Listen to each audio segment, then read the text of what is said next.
videos yesterday. I did a video breaking down about 35 new Pokemon and the new Paradox forms. I'll have both those videos in the description below. I'm not going to cover those Pokemon again, but overnight, the full game basically leaked. The data mine is fully happening. I would anticipate thousands and thousands of people now have Pokemon Scarlet and Violet at this point, and we've seen a ton of images and screenshots of these various Pokemon in the game. So we're going to be covering them. I'm going to give you guys my thoughts. I'm going to link some sources in the description below if you guys want to follow along. And we're going to be using fan art and kind of blurring some stuff just to protect ourselves from potential issues from the Nintendo Ninjas. True. Just as a note, I am covering this for the purposes of news. I am not the original source of any of this information. So, kind of diving right in, let's just go into it. We did get Palmo, and I think it's I'm not exactly sure on the last name. Electric and fighting. Palmy does evolve into kind of a bipedal version of itself that is electric and fighting. I think it's cute. The middle stage feels weird to me that there's even a middle stage. This is a Pokemon that looks like it could have easily been 2 stages, but it's still cute, so no hate there. I actually think it's adorable. Palmy. And I think we actually have a Paradox form that's electric and fighting as well, so a new typing coming to the game, but then they actually gave it to 2 different Pokemon, which is interesting. Moving forward, we have the evolution of Smoliv. So we knew about Dolliv from a previous leak, but now we have its kind of final evolution, which is basically kind of a thin little olive tree with, kind of its branches spread very wide, and then like olives kind of dangling on the bottom of it, which I thought was cool. Like, I didn't have any hate towards it. I will say that last night and this morning, kind of looking through these leaks, a lot of these Pokemon I've seen, I'm like, wow, these don't look like Pokemon, but I feel like, what does a Pokemon really look like when you have 1,000 different things that are, kind of designed to appeal to different people? So, True. I think it's a matter of seeing them in game and kind of getting familiar with them, and Pokemon does such a good job of putting their their creatures in different contexts and media to allow them to become more familiar. So I think it's just like I said this in the previous video too, just kind of reserving judgment on a lot of this stuff, just because things change. You know what I mean? Like, your perception may change as you play through the game. I know there's Pokemon that I didn't like initially, like Golisopod, and now I really like it. But I like it because of using it in Pokemon Masters and other things too. So that's kind of one of the things. Yeah, to me, I don't really like Golisopod that much. Fido's evolution is called Doxbun, and it's adorable, by the way. Definitely one of the cutest things. It's like basically like a little bun. I think it's cute. The color change is cool. It's a very adorable dog. Probably my favorite of the 3 dogs, which I never thought I would say. Like, seeing the different dog Pokemon, that's probably my favorite one, to be honest.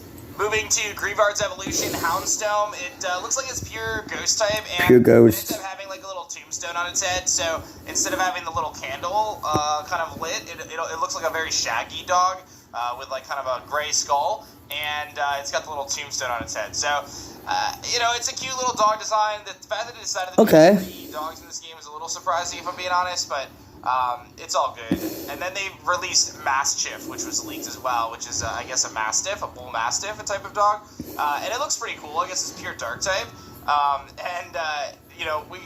Again, guys, shout out to the people on the fan arts, man. Orangey. It looks like I know it's a pretty blurry image, but in my image, I can actually see what the Pokemon looks like. You know what I mean? And that new series will not be coming out till like after Christmas. So that's that. In our world, so kind of cool for them to represent that. Again, these are Pokemon that I'm not super, excited about. I think Fido takes the win for me in terms of the. Fido does take the win for me too, man. But it's cool that they did Fairy, Ghost, and Dark. I like the idea behind it. So perhaps one of the craziest Pokemon that we've seen so far is we previously saw Tarantula, which is a little tarantula that ended up kind of growing on me a little bit over time, but it evolves into this Pokemon called Spidops. And Spidops, to me, is one of the strangest looking Pokemon I've ever seen. I really don't know what to think about it, right? Like, I would really love to see some of these fan arts too from some of these people. Spidops, I don't even know how to feel, dog. Like, I'm so confused about this thing. So it's got like its legs kind of get blended together, and then it's got this like wheel on its abdomen or its thorax that you would have for the web essentially. But it just looks so different than its pre-evolution. I was expecting like this really cool yarn ball tarantula, and then we get Spidops. I don't know how to feel about this thing, man. I'm gonna be honest with you. Then we've got the little flying and electric Wattrel and Kilowattrel. I think that's the names. Actually really cool, right? So it's like a little electric petrel bird. I thought they were cool. Kind of like Swallow and Tailo, right? Like, that's what they really remind me of. They look very much like a Swallow and a Tailo. In fact, the Watch Route looks very much like a Taillow. So, cool little early game bird. Electric and flying is pretty dope, obviously. A type used with the genies and stuff. I can't be upset about that. I think that's pretty cool. Then we've got little Flittle, I think it's called, and it's Pathra. So this is the new Beyblade first. Cleopatra kind of ostrich. It that's cute. In-game, I'm not gonna lie. It immobilizes opponents by bathing them in its psychic powers from its large eyes. There's a very big Egypt presence in this game, which I think is a little surprising.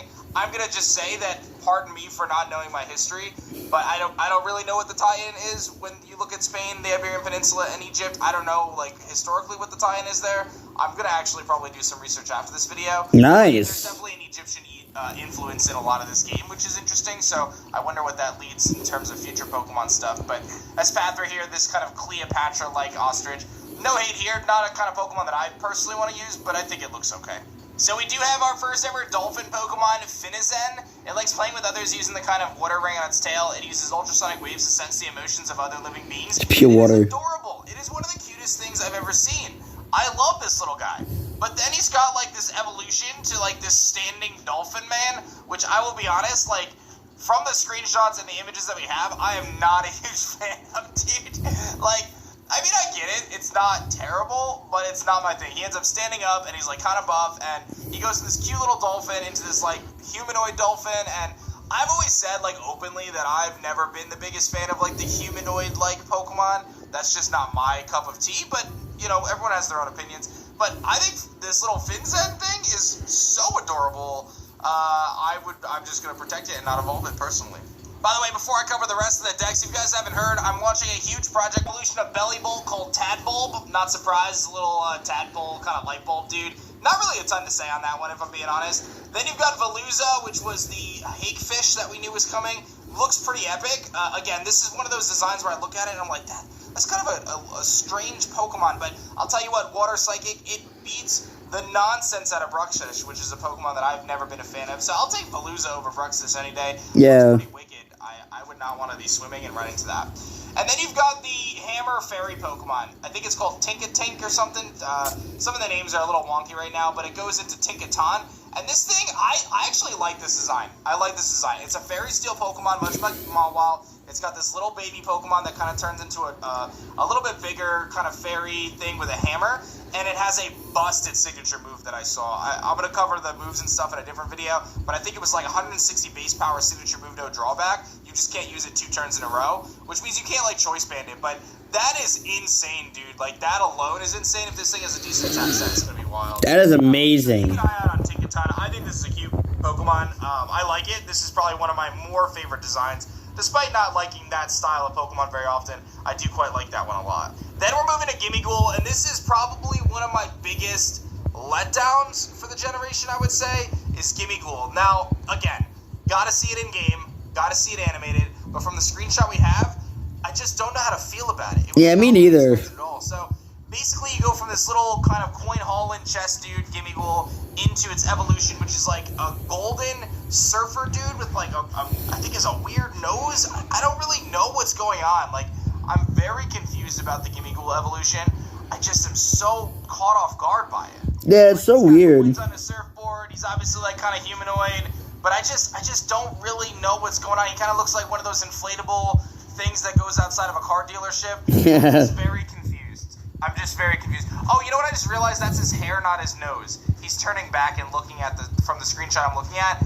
I guess he looks a little cooler if that's his hair. I thought it was his nose. This is what I'm saying. Like, you really got to look at this in game to really make a decision. Yeah. He just surfs on piles of gold, and he's just awesome. I don't know. Yesterday I talked about Skullvillain, which we didn't have the name for. It's the dual-headed fire grass pepper Pokemon. It's got a pre-evolution called Capsicid. It's grown on me, I'll be honest. I didn't really like it at first. It's grown on me a little bit, so I'm going to hold out hope on this one. I'm a big pepper guy. Capsicid's kind of cute. I love the name. But that looks epic. Obviously very wicked. So I'll give it a shot. I'll give this one a shot. We did get the pre-evolution of Armarouge and Scarlett, which was previously shown in a trailer called Charcadet, or Charcadet, it looks like. And then we did also get kind of the Rock Salt Pokemon, or I don't know if it's the Rock Salt Pokemon actually. It's the Poison Flower Pokemon, Glimmet, which just is like almost, I don't even know how to describe it. It's like a radish with like a face on the end, dude. I don't know. It's like a really weird like leap kind of thing. I'm just gonna hold off judgment. So they're kind of like Ivysaur in a way, like Bulbasaur. Pokemon Knackly, which evolves into Knackle Stack, and then Garganacl. And it's kind of cool, man. It looks like a Minecraft character, but I don't really hate it, to be honest. It just is like... Looks like one of those mushers from the Mario game. Walks around. Almost like, what is it? Not So it's a pure rock type. Almost kind of, it reminds me of Colossal in a way, but like I said, more like a Minecraft version. So that's a pure rock type, so I'm about it. I think he's cool. No hate there. Then you've got the engine Pokemon, Poison and Steel. You've got Vavroom and Revavroom, which is basically like he's a little engine part as part of the car, which we had previously seen, and then you've got like the full-blown engine. Not anything surprising to see there. We knew that car was a Pokemon. Then you've got the grass and ghost Pokemon Bramblin, and it evolves into, I don't know its name, but this is another grass ghost Pokemon, right? Like we've seen a bunch of these, Trevenant and Decidueye and Gourgeist, and this one is just like kind of like a wicked tumbleweed, and then it turns into like a more wicked tumbleweed with eyes. So I mean, it's very spiky. It's very circular. Yeah. I don't have much to say about the tumbleweed Pokemon. I think it'll, like, again... I'm not really excited for some of these new Pokemon, you know? Screenshot of it, it doesn't look bad. Including this one. Look like anything. It's just a tumbleweed, but... It looks like Ball. One of the Pokemon I really liked was Bombardier. It's dark and flying, and I think it's actually one of the Titan Pokemon. And it's kind of got this, like, little sling that it holds in its beak and, like, drops things down on stuff, which I thought was a really cool concept. It doesn't necessarily, like, scream dark to me, but it seems like it is dark type. So I'm all about it. I think it's kind of cool. So I'm excited for Bombardier. I think that could be kind of a cool Pokemon to see, and I'm excited to kind of face off against it in a Titan battle. Then you've got the sushi Pokemon Tatsugiri, which is adorable, and then Dodonzo. I think there's some sort of a relationship between them, but Tatsugiri apparently comes in multiple different colors, so we'll have to see kind of how that plays out. And then Dodonzo is just like this big, like, fish that almost kind of reminds me of like a Whiscash. It's like this giant, ugly fish that looks like Whiscash. So you've got this adorable little sushi, and then you've got this like massive, kind of like Whiscash looking dude. Paldean Wiglet, or just Wiglet's evolution, is indeed called Wugtrio, and it's pink, and it like kind of just has 3 heads as you expected. That kind of, it's basically 3 Wiglets popping out of the rock. But we do have the Nux Convergent, which is Toad's Cool and Toad's Cruel, and they're grass and ground, which is an interesting type combination. And it basically is a Tentacool that's walking on his little tentacle things, right? Like, so imagine Tentacool in the water, but instead of floating in the water, it's walking on its arms. It's actually very interesting. It's funny. I think it's such a meme. I can't even... I think it's great. It's really funny. Then we've got our pseudo-legendary, which is Dragon and Ice. It's Arbolovia, Arctic Bax, and Baxcalibur. I think the baby one is kind of adorable. It almost looks like a Smush Trico to me in a way, like a gray Smush Trico. Arctibax looks pretty cool. The face on this thing is a little strange. Again, this is one that I have to give a little bit more time to kind of see. Yeah. It's hard to make a judgment on this Dragon and Ice Pokemon. But I'm all about the typing, and you know, pseudo-legendaries are usually pretty awesome. So at first take, I'm a little surprised. Like when someone saw Dragapult, there was no doubt about it that Dragapult was an awesome Pokemon. When I see Baxcalibur, I have some reservations. Yo, real talk, I was just setting up some stuff for the video for you guys, and I went and looked at Baxcalibur again, the Pseudo Ice Dragon Legendary, and saw a different screenshot of it than what I saw before, and it actually looks epic, so I changed my opinion on that. This is like Dragapult levels of epic in my opinion. But then we have Annihilate, which is the evolved form of Primeape. It looks wicked, dude. Got really cool, like, hair, white hair flowing up from it. It looks very angry. I'm all about Annihilate. I think that's a really cool evolution. I'm glad they showed some light to Primeape in the first place. That's a really cool Pokemon. Then we've got Dunsparce, which is the evolution of Dunsparce. I gotta be honest, this is probably one of the more disappointing things for this game for me. I was really hopeful and optimistic about what Dunsparce could be. The leaks had kind of indicated that it was very similar to regular Dunsparce, and that's exactly it, right? Like, if I looked at this quickly, I wouldn't even think it was a new Dunsparce form. No, I wouldn't even say that. I would have said Dunsparce. It looks like Dunsparce, which I guess is normal for an evolution, but it looks like Dunsparce to me. Looks like poo. Then real quick, we've got the Paldean Tauros. There's not much to say here. They look like a black Tauros, basically, with like little color spurts that kind of sprinkle in to indicate their extra typing, so whether they're fire or water. So there's a fighting one, a fire one, and a water one. They're all fighting, but one's pure fighting. And then the legendaries, which is kind of the big deal. This is probably one of the coolest things. We've got the 4 new legendary Pokemon, a quartet, and they're all dark types. So you've you've got the little fish, which is a cute little fish with kind of like black, almost like Pisces rings around its eyes, and then its body itself is like yellow, orangey, red. Then you've got the deer, I think it is, which has like kind of some sort of like almost like a bowl on its head. It's kind of hard to describe the deer. We only have part of it as a screenshot. Then you've got the jaguar, which is ice and dark. Some people say that these look like Digimon. The jaguar looks so epic to me. It's got these really long like fangs that are almost touching the ground. They're very long, very like saber-toothed, but it's very slender and sleek looking. And then you've got the snail, which hard to make a ton of assessments from, but it looks kind of wicked. It looks like this very dark, corrupt, like wicked snail that's grass and dark. So I'm excited to see this legendary quartet kind of in-game. Apparently they all have abilities that debuff the opponent, so that's kind of neat. So we'll see how it all plays out. Obviously there's some details that may be kind of missing here or there, as we still kind of have